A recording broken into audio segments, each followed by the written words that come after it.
In today's session, we'll see about the few concepts of communication. Firstly, we'll study about the meaning of communication. Then, the nature of communication. Moving on further, we'll be discussing about the elements of communication process, then channels and types of communication, media or methods of communication, and finally, the essentials of good communication system. So let's see the meaning of communication.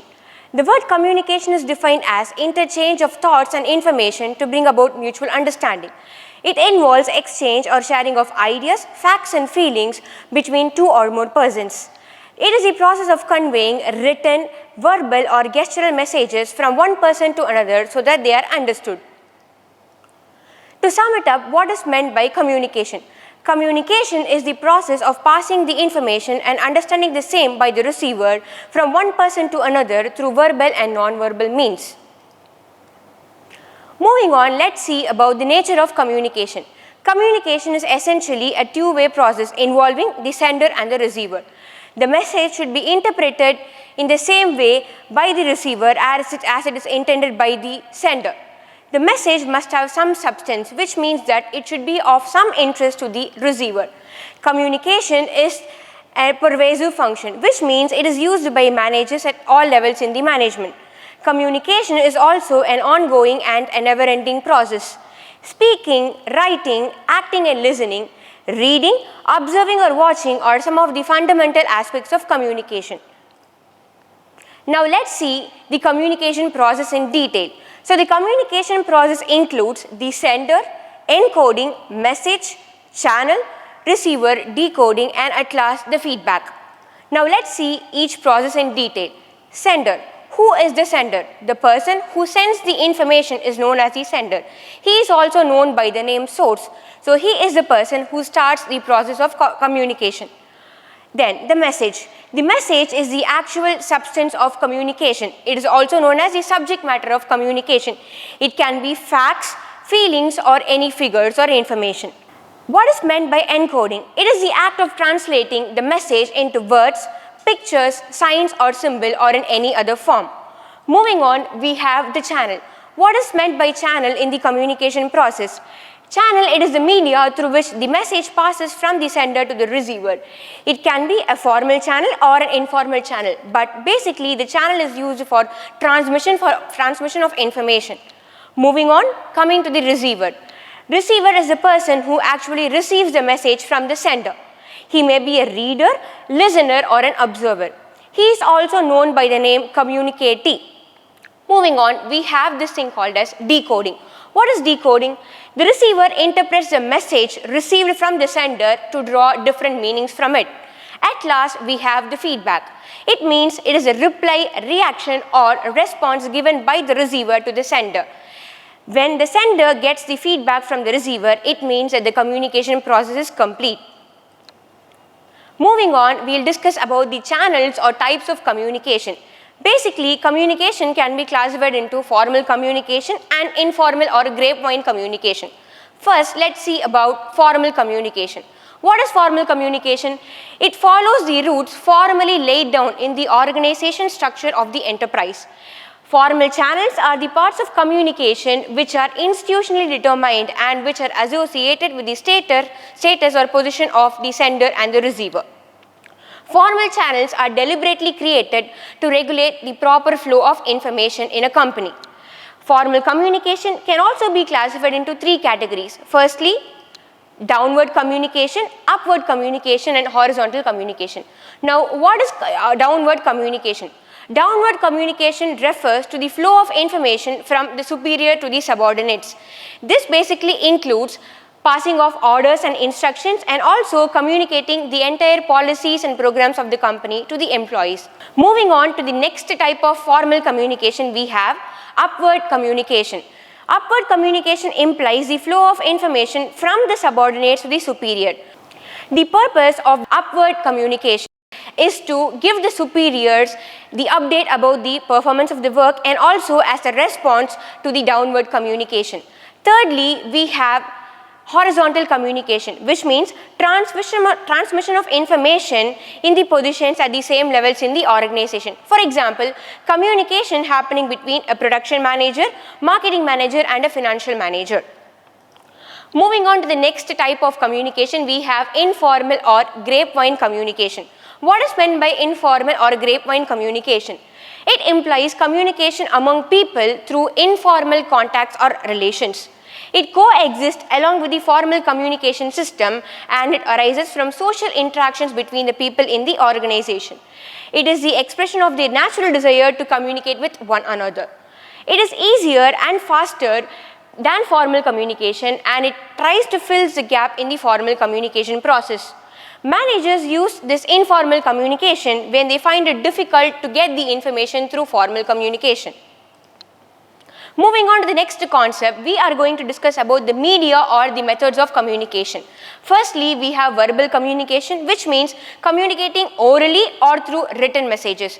Secondly, we have non-verbal means of communication, that is using audio signals, visual signs or body language.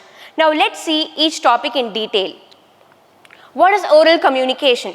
Oral communication takes place in face-to-face conversation, group discussion, in telephonic calls and other circumstances in which a spoken word is used to express the meaning. Written communication. Written communication refers to the process of conveying a message through written signs or symbols or through figures. What is non-verbal communication? Non-verbal communication is the transmission of messages or signals through a non-verbal platform like eye contact, facial expression, gestures, posture, and distance between two individuals. It can happen in any of the following ways, that is through facial expression, through touch, through body movements, through eye contact, and through gestures. What are the essentials of a good communication system?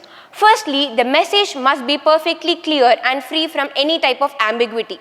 Secondly, the message must be adequate and complete, otherwise it is likely to get misunderstood by the employees in the company. Thirdly, all the messages must be consistent with the objectives and policies of the organization. Fourthly, the communication system should ensure that the messages are reaching the receiver at the point when it is actually required without any delay. At last, in order to communicate effectively, the communicator should understand the receiver and should develop proper human relations with the subordinates. Now let's see a small video on how to avoid miscommunication. Have you ever talked with a friend about a problem, only to realize that he just doesn't seem to grasp why the issue is so important to you? Have you ever presented an idea to a group, and it's met with utter confusion? Or maybe you've been in an argument when the other person suddenly accuses you of not listening to what they're saying at all. What's going on here? The answer is miscommunication, and in some form or another, we've all experienced it.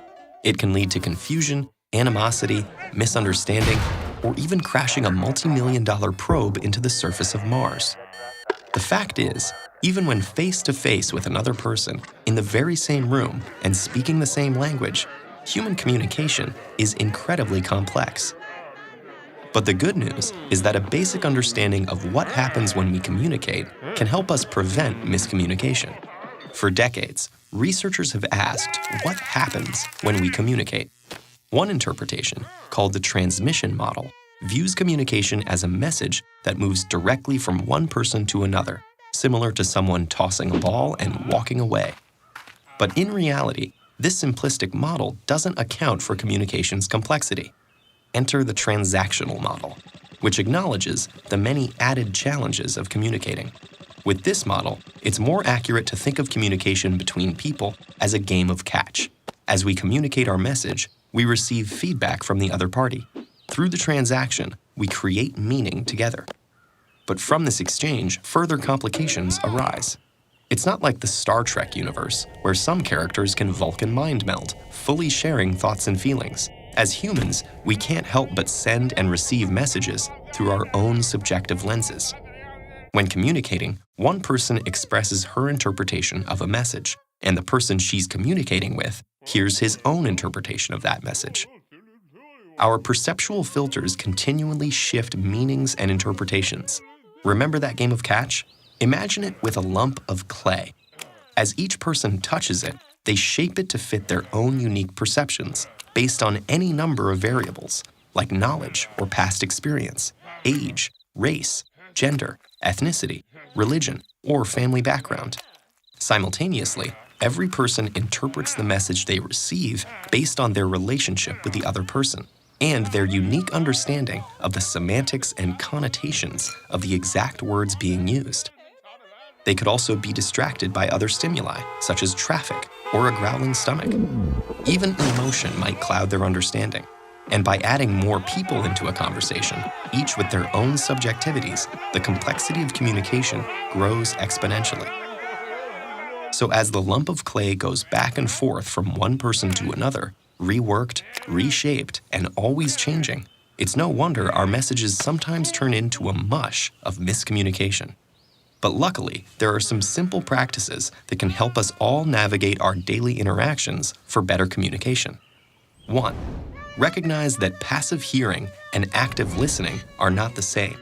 Engage actively with the verbal and nonverbal feedback of others and adjust your message to facilitate greater understanding. 2. Listen with your eyes and ears, as well as with your gut. Remember that communication is more than just words. 3. Take time to understand as you try to be understood. In the rush to express ourselves, it's easy to forget that communication is a two-way street. Be open to what the other person might say. And finally, 4. Be aware of your personal perceptual filters.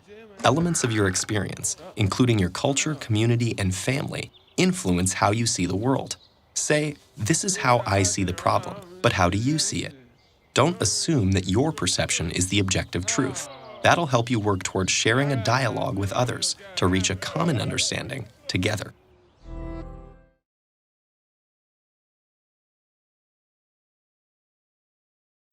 Let's recall what we have learned in today's session. In today's session, we have covered the meaning of communication, nature of communication, elements of communication process, types of communication, media or methods of communication, and finally, the essentials of a good communication system. Hope you all had a good session today in learning about the communication and the entire concept. Thank you.